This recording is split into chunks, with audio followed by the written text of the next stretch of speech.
Today, I'm going to tell you everything I know about creatine. And yes, I've supplemented creatine myself, so I know firsthand what it does and does not do to the body. The main highlights of this video are the benefits and side effects of taking creatine. Creatine is naturally found in the body. It is an amino acid that supplies energy to the body, particularly the muscles. Although creatine is naturally occurring, the body creates just a small amount of this amino acid. This is where creatine supplements play an important part. So, how does creatine really improve athletic performance? What about side effects like weight gain and digestive issues? How true are they? Continue watching till the end and I'll share with you other important information I learned about creatine. The science behind creatine. Creatine is found throughout the body, with 95% of it stored in muscle cells. Most people can get creatine through dietary sources like red meat and seafood. The primary use of creatine in the body is for energy. And the more energy you have, the better your athletic performance is, which in turn leads to increased muscle mass. However, even with the levels of creatine from food and the body combined, they aren't enough to maximize the full potential of this compound. It's why so many people opt to boost their creatine orally. In addition, others take creatine to improve the symptoms of certain health conditions like heart disease and muscular dystrophy, which I'll be detailing more in a while. For now, let's break down the major benefits of taking creatine supplements. Top benefits of creatine. Number 1, improves athletic performance. According to preliminary studies, creatine supplements enhance strength and lean muscle mass during weightlifting and other high-intensity exercises. In the same studies, it was reported that positive results were experienced mostly by young people around 20 years old. Researchers deduced that the intake of creatine has allowed a more efficient usage of fuel during exercise and helped in the development of muscles. Aside from high-intensity exercises, creatine is also one of the best supplements for strength and power-based movements. This is because adenosine triphosphate (ATP) energy is crucial for such exercises. A 6-week training study found that the intake of creatine aided in increasing the weight by 5% to a 1-rep max bicep curl. Additionally, a weight training study concluded that creatine enhanced maximum squat and bench press strength. As for endurance sports, creatine has less of a benefit since endurance exercises are low in intensity and require less rapid ATP energy regeneration. That said, there's one potential benefit of creatine still, and that is the ability to improve your training sessions, which in the long run can improve endurance performance. One thing skinny guys always aim for is to get bigger. If you feel the same way, then all the more reason to look into creatine. Here's why. Number 2, increased body mass. Increased creatine content in the muscles has been linked to bigger body mass. And no, this isn't because creatine builds muscle.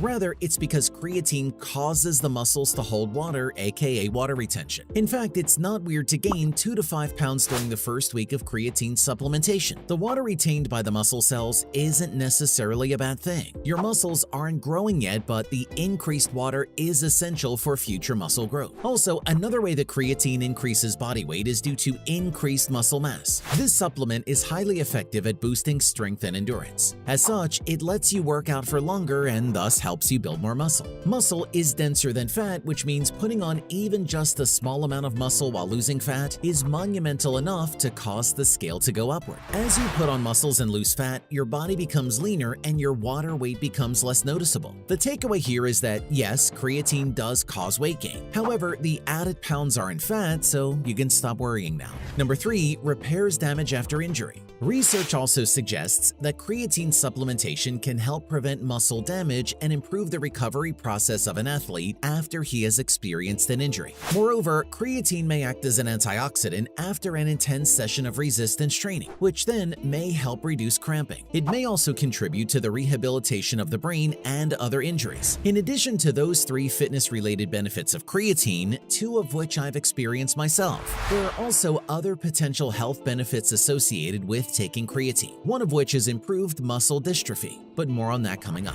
Other possible uses of creatine. Number 1, deficiency syndromes. Creatine is a naturally occurring substance that plays a role in various body functions. For instance, Ben, an average young male weighing 70 kilograms, has creatine stores of around 120 to 140 grams. The amount differs depending on your muscle mass and muscle fiber type. Creatine deficiency is associated with a wide range of conditions: chronic obstructive pulmonary disease (COPD), depression, diabetes, multiple sclerosis MS, muscle atrophy, fibromyalgia, osteoarthritis. While creatine supplements may provide relief, more evidence is still needed to prove that it's truly an effective treatment for most of these conditions. Increasing the creatine in the brain through supplements can, however, help relieve seizures, symptoms of autism, and movement disorders. Reduced risk of heart disease is another possible health benefit of taking creatine. Here's why. Number 2, heart disease. Do you have high concentrations of triglycerides or fats in the blood? Consider taking creatine supplements. Based on studies involving people with heart failure who took creatine along with having the standard medical care, they were able to exercise for longer before becoming fatigued. In another study of 20 people with heart failure, it was found that short-term intake of creatine along with standard medication helped boost their body weight and muscle strength. Creatine has also been reported to help reduce homocysteine, an amino acid that, when elevated in level, can contribute to heart disease, including heart attack and stroke.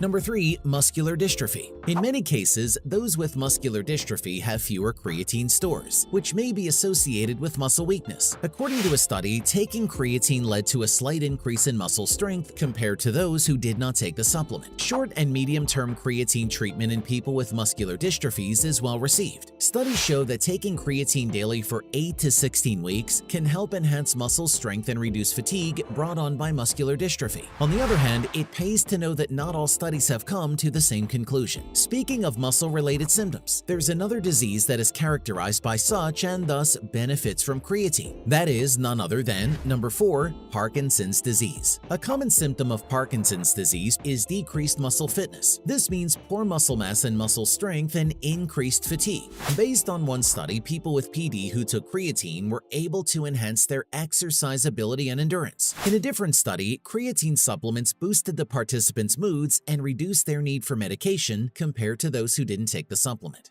Now that I've discussed the good things about creatine, it's time to delve into the unpleasant side of it, just so you know what you're getting yourself into before you fully commit to creatine supplementation. Here goes nothing. Side effects of creatine. First and foremost, let me just say this. Creatine is a relatively safe supplement.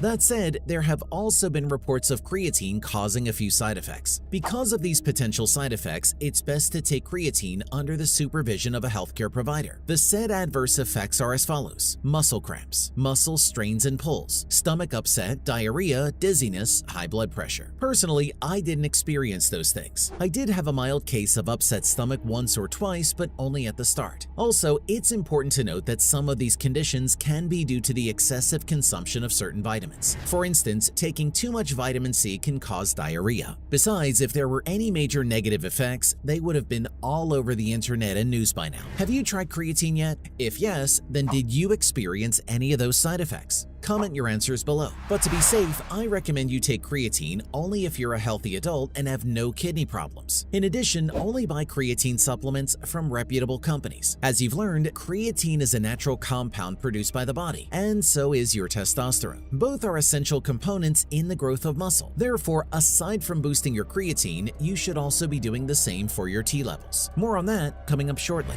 Dosing. The amount of creatine you take is of paramount importance in order to get the maximum benefits. The body naturally creates about 1 to 2 grams of creatine every day, but that's nowhere near the optimum dosage needed to build muscle. According to the International Society of Sports Nutrition, the safe dosing schedule for creatine monohydrate is: loading dose, start with 0.3 grams per kilogram of body weight per day for 5 to 7 days, divided into 4 doses throughout the day. Maintenance dose, follow it up with 3 to 5 grams per day thereafter for up to 5 years. Bonus content. For those who stick around until the end of the video, here's the promised additional information everyone should know about creatine. Common FAQs about creatine supplementation. Number 1, what is the best type of creatine supplement? Supplements in general vary in form, with some having better quality than others. For creatine, I highly recommend taking creatine monohydrate. There are a ton of other supplements that will try to lure you into them, but many of them are mostly made of junk. Pre-workout supplements are a classic example of this garbage. They advertise to contain creatine and such, when in fact, many of them do not even have the minimum amount of the promised nutrients to yield results. So absolutely, powder is your best option. It's affordable and you can mix it with other healthy foods and drinks. Number 2, what are the best natural sources of creatine? Just as the human body produces creatine, this compound is also found naturally in some foods. Popular choices are beef, pork, herring, and salmon. A raw pound of beef or salmon has 1 to 2 grams of creatine. Some people avoid creatine because of the anecdotal reports of kidney damage and liver problems. Is that really the case? Find out the truth here. Number 3, does creatine affect the kidneys and liver? Fact, creatine can slightly increase the levels of creatinine in the blood. Creatinine is a common marker in diagnosing kidney or liver conditions. However, it's also a fact that raised creatine levels do not translate to a danger to the liver or kidney. Creatine is one of the most researched and studied sports supplements, and to date, no study of creatine used in healthy individuals has proven to harm those two organs. That said, if you do have a history of liver or kidney problems, take creatine supplements with caution. Better yet, ask your doctor how to proceed with it. The benefits of taking creatine are plenty and have significant effects on having a bigger and healthier physique. The thing is, you shouldn't just stop there. You must do more to gain more. And to do that, simply follow what the next video says. So make sure to watch the link to accomplish your ultimate fitness goal.